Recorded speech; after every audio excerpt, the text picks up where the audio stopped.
সব মামলা থেকে নাম প্রত্যাহারের পর বিএনপির ভারপ্রাপ্ত চেয়ারম্যান তারেক রহমান দেশে ফিরবেন বলে জানিয়েছেন মির্জা ফখরুল। বৃহস্পতিবার দুপুরে 11 দিনের যুক্তরাজ্য সফর শেষে ঢাকার হযরত শাহজালাল আন্তর্জাতিক বিমানবন্দরে পৌঁছে সাংবাদিকদের এ কথা জানান তিনি। এ সময় নেতাকর্মীদের ধৈর্য ধরার আহ্বান জানান তিনি। সংস্কার নয়, নির্বাচনকে বিএনপি প্রাধান্য দিচ্ছে এমন ধারণা ভুল বলে দাবি করছেন দলটির মহাসচিব মির্জা ফখরুল ইসলাম আলমগীর। এ সময় তিনি আরো বলেন, বিএনপি 2 বছর আগেই সংস্কার প্রস্তাব দিয়েছিল, ন্যূনতম সংস্কার শেষ করে নির্বাচন দিতে হবে।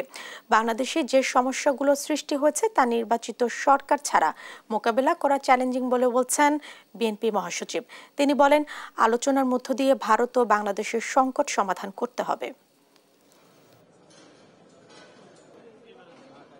ভারপ্রাপ্ত চেয়ারম্যান যে আপনারা সবাই ধৈর্য ধরবেন।